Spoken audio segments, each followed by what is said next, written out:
after they were famous. If there were no supervillains, all James Bond would have to do is go to casinos, drink martinis and chat up pussy galore. But evil is everywhere, and none more memorable than the 7'2" steel-toothed giant, Jaws. Jaws is a killer, a henchman, but quite different in that he kills people with these horrific steel teeth. It was kind of a turnoff at first for me, but then I thought, well, hey, this is a James Bond movie. I better figure out how to make it work. It was pretty scary, and scared me when I watched him for the first time. When Barbara Bach opened up that closet on the train, and he was in there grinning with those steel teeth. Oh boy, I jumped out of my seat. The teeth were not painful, but they were uncomfortable in a sort of nauseating sort of way. And this is made out of cobalt steel, like chromium steel. So it was like swallowing a bumper. And so the teeth could only be in for like a minute or two at a time at the most. And now they're in a traveling museum. We're going all over the world, a James Bond exhibit. So they're very famous. How does that grab you? Well, Jaws certainly grabbed the attention of the viewing audience and catapulted Richard into the limelight. The people, the fans, just love Jaws. And the director's grandson said, "Grandpa, I like Jaws. Why does he have to be a bad guy?"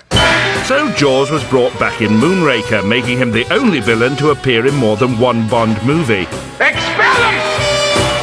And at the end of the film, Jaws turned from Bond's enemy to his saviour and sealed his character's popularity forever. It's a wonderful thing to have a character like Jaws that people can say, "Oh, that's that guy. You were in the James Bond movies, right? You played the guy with the steel teeth."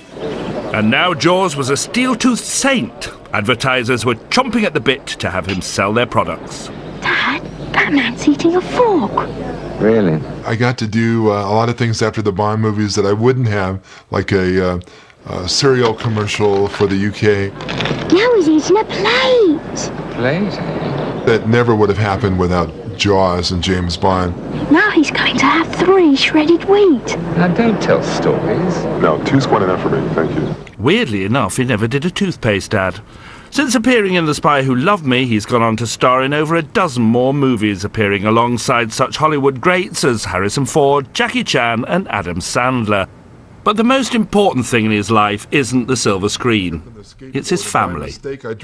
My family has always been important to me, and I would take my wife with me on movie locations, and when we started having children, I would take her and the children, people would think that I was crazy, but, my children always felt part of the family, loved always and needed, and was always with me. Alexander and Bill. And I now have 3 wonderful grandchildren, 2 wonderful grandsons and a granddaughter. Bad day. Great, you did really good.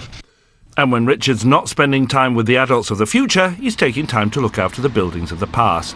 Another thing I'm doing to keep busy and have fun is restoring with a company called Historic Properties, old famous buildings to make them like new. Our oldest buildings are like mostly about 100 years old. They'd be kind of new buildings to you guys. But here, when they get old and start, crumbling, they just knock them down and build a new one. Well, I'm involved with a company that doesn't do that. And almost 3 decades since he brought the house down in The Spy Who Loved Me, Richard is still cashing in on his steely-mouthed character.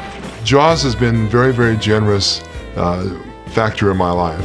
And there isn't a corner of the world that Richard hasn't got his teeth into. Just recently, I did a commercial for Finland, of all places. Finland only has about 8 million people, and yet this bank did a commercial with sort of the spy theme to it. You take Visa Mini? Joo, tai siis, yes. Good, I'm going to get a few things. Yeah. So the Jaws character is still working for me 26 years later.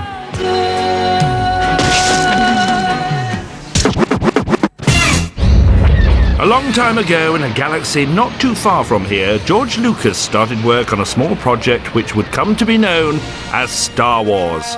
Every fairy tale needs a villain, and Star Wars had one of the best.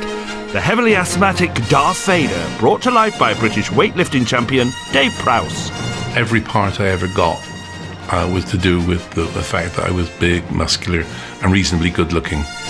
His character certainly grabbed us all by the neck, but how do you become the Darkest Lord in cinematic history? George Lucas offered me the roles of Chewbacca and Darth Vader, and I said, don't say any more, George, I'll have the villain. And he said, Dave, he said, I think you've made a very wise decision. He said, because nobody will ever forget Darth Vader. And now, Your Highness, we will discuss the location of your hidden rebel base. And over 25 years later, Darth Vader is still cinema's most famous masked bogeyman. This is the Darth Vader mask, and obviously it was very uncomfortable to wear. The eyepieces were always a big problem. They kept on saying that they could see my eyes flickering behind the grey lenses, and so they eventually ended up giving me very, very dark lenses. And the two triangular breathing holes, one I used to use as a breathing hole, the other one I used to use to see my marks on the floor. But eventually they turned around so they could see my lips moving when I was delivering all the dialogue. So they covered those up with black gauze as well. As it turned out, seeing his lips was the least of Dave's problems. His West Country burr wasn't evil enough for the ruler of the galaxy, but no one told Dave. When we were making the film, I was under the impression that my voice was going to be used, and I said I had to learn all the dialogue, and kept on saying to George all the way through the movie, you know, what are we going to do about my voice coming through the mask, because everything is a bit muffled. And he used to say, well, don't worry, we're going to the studios and re-record your lines at the end of the movie. And that's what they did. Let's face it, bring me the princess, I want her alive, doesn't quite instill fear. So instead, American actor James Earl Jones stepped up to the mic. When I left you, I was but the learner. Now I am the master. And I'm quite certain I could have done it equally as well as James Earl Jones, given the opportunity. Dave spent 5 months lording it up in the Darth Vader suit, and by the end of the film, he was more than ready to hang up the cloak. At the end of it, I was dying to get away from it. I'd had enough, and I was being offered the Green Cross Code at the time, and I said I wanted to get away and do the Green Cross Code commercials. Look, it's Green Cross Man. Looks like you two need a lesson in crossing the road. Dave pulled on the more comfortable Green Cross Codeman's leotard for 14 years and visited over 2,000 schools, helping kids safely get across the road. Look all around for traffic. And if traffic is coming, let it pass. The Green Cross Code Man is probably the best job I've ever had in my career, for the main reason that we actually save something in the region of 250,000 children's lives. We won't be there when you cross the road, so always use the Green Cross Code. I think I've still got the Green Cross Code suit up in the loft somewhere, but I don't wear it anymore. Although 15 years after the campaign ended, he could probably still carry it off.